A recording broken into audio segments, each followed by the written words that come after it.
shown, sitting or standing next to a Swedish ivy plant in the Oval Office.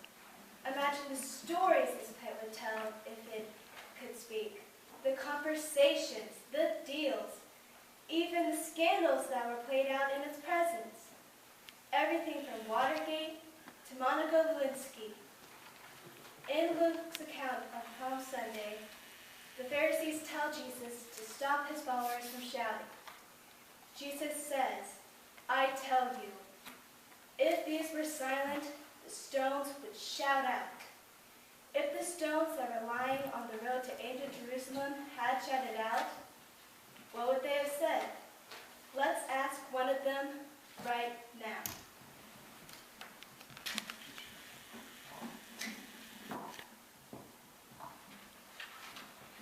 Excuse me, but I have never addressed a stone before. I have never interviewed a stone before. How should I address you? Like you would a rock star. I see. Well, how long have you been sitting on this road to ancient Jerusalem? Longer than you can imagine. You human beings measure lives in decades. We measure ours in geological ages. To us, something 6,000 years old is contemporary. What have you seen in all those years? I've seen the rise and fall of kings. I have heard the shouts and cheers of crowds. I have felt the hooves of horses, the tramp of armies, the wheels of chariots, the shuffle of pilgrims, and the tapping canes of blind beggars. Who are some of the most interesting people that you have met? I go all the way back to Abraham. I was here when Melchizedek, the king of Salem, which is short for Jerusalem, received a tithe for a tenth of Abraham's possessions as an offering. I was here when Joshua tried to capture Jerusalem and failed. I was here when David infiltrated the city by sending his troops to Warshap. On my road, David brought the Ark of the Covenant into Jerusalem. By my road, Solomon brought the cedars of Lebanon for the temple.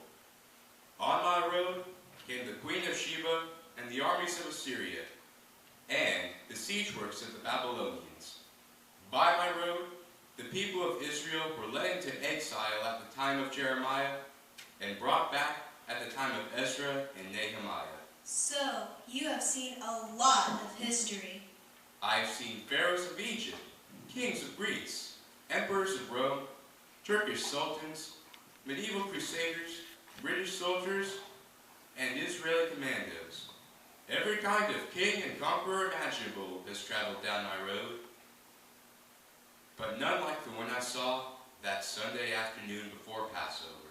Really? Tell us about him. They said his name was Jesus. He was part of a group of pilgrims coming from Galilee to Jerusalem for the Passover. I could tell they were Galileans by their accent. In many ways, they were just like any other group coming to the temple for worship. Normally, as people approach the temple, they recite the words of Psalm 118. "Blessed is the one who comes in the name of the Lord." Then they form procession, sometimes even waving branches as they make their way up to the altar to offer a sacrifice. What was different about this group? The Galileans did something strange. They not only waved palm branches, they spread out their coats on the road, as if rolling out a carpet for a king. Personally, I have never understood why people thought they had to cover up perfectly beautiful stones before a king could pass over them. I think we are quite attractive. Is that all they did? They also cheered for him as if he were a king. It is traditional for people coming to Jerusalem to say, "Blessed is the one who comes in the name of the Lord." But these people said, "Blessed is the king who comes in the name of the Lord." I have seen plenty of kings in my time, but never one like this. What was different about him? He was riding a donkey. Personally, I hate donkeys. Not just because of their sharp hooves, but because of the other things that donkeys do on roads. I understand, but what was so unusual about seeing a donkey in ancient Jerusalem? Donkeys are pack animals, No king rides into a city on a donkey. I have seen Roman governors charging on horses, and Egyptian commanders riding on chariots. I have even seen King Herod riding on a golden chair carried by his servants.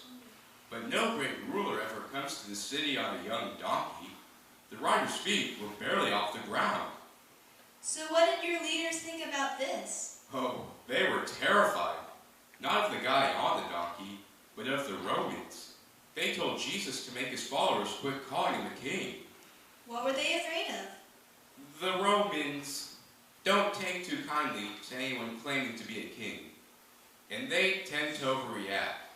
If some Jew claims to be a king, they arrest everyone who might be remotely associated with him and put them on a cross. I've got bloodstains from countless people that Pontius Pilate, the Roman governor, has marched down my road to be crucified. So your leaders were afraid that if Pilate heard the crowd calling Jesus a king, they might start gathering people up and killing them? Exactly. They were almost desperate to make Jesus quiet the crowd. But Jesus said that if the crowd were silent, the stones would shout out. That must have made you feel good. It did, actually. We stones are not afraid of Roman governors. But if he really is a king, why did he ride on a donkey? I could not understand that myself until I heard people discussing a verse from the prophet Zechariah.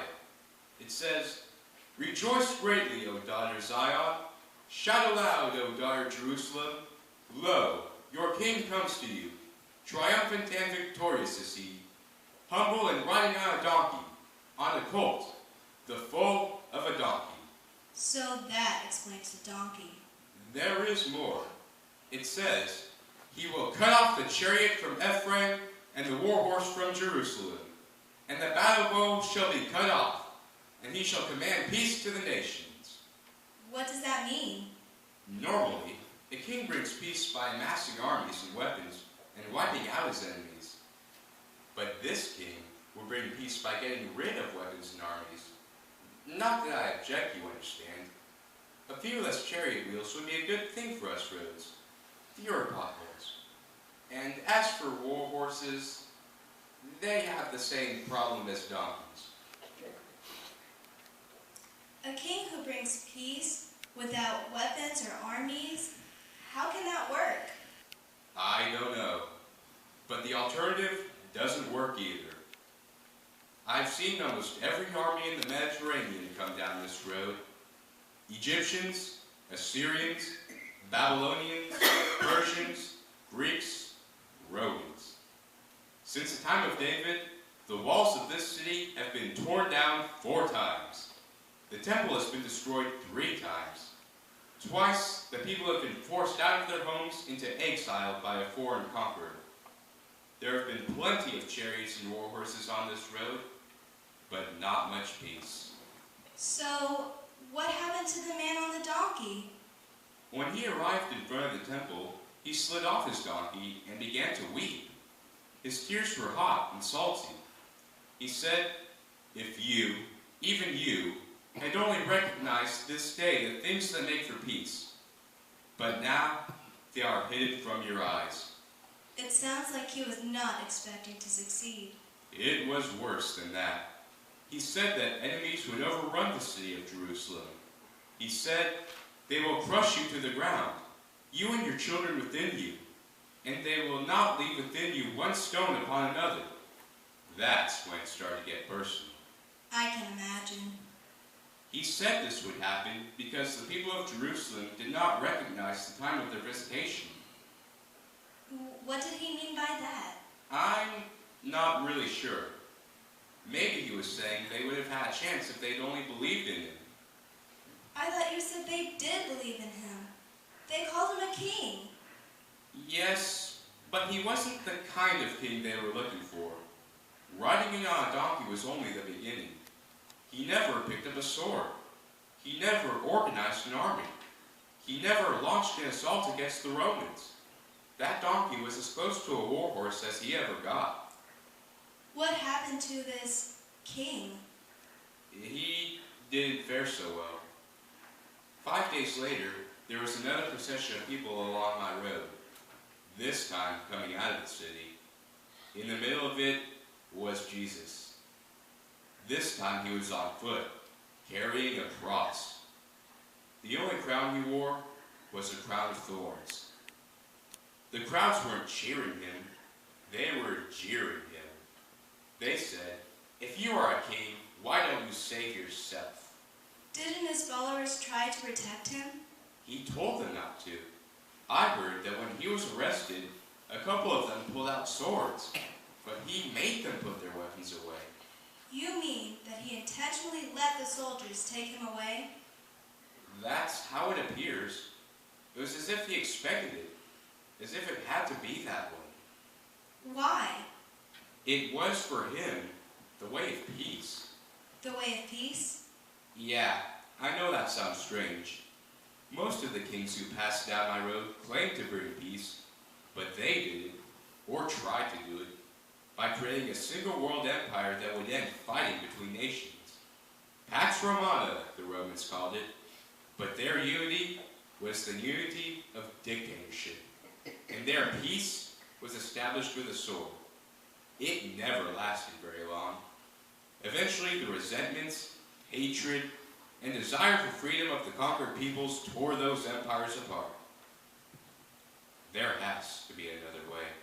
You think that peace on earth can be brought by a king on a donkey who was executed on a cross? If peace cannot be brought with a sword, perhaps it must be bought with a sacrifice. But how can he be a king if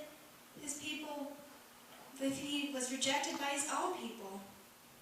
There is another passage in that psalm that I told you about earlier. Psalm 118, verses 22 and 23. It is my favorite passage in the Bible. What does it say? The stone that the builders rejected has become the chief cornerstone. This is the Lord's doing. It is marvelous in our eyes. Isn't that a great passage? I can see why you like it. Sometimes, the true value of a thing is not always apparent at first glance. When the crowd of his followers led Jesus into the city, they shouted, "Blessed is the King who comes in the name of the Lord. Peace in heaven and glory in the highest." Maybe they were right, but in a way they did not yet understand. Do you understand it? I don't know, but maybe his death is not the last word. The stone which the builders rejected has become the chief cornerstone. If it can happen with rocks, maybe it can also happen with people. Do you have anything else that you would like to share? Since I met him, I have a new favorite song. Want to guess what it is? Rock of Ages? Nice try, but no. It's "My Hope is Built on Nothing Less." Why is that? It's because of the chorus. "On Christ, the solid rock I stand. All other ground is sinking sand. All other ground is sinking sand."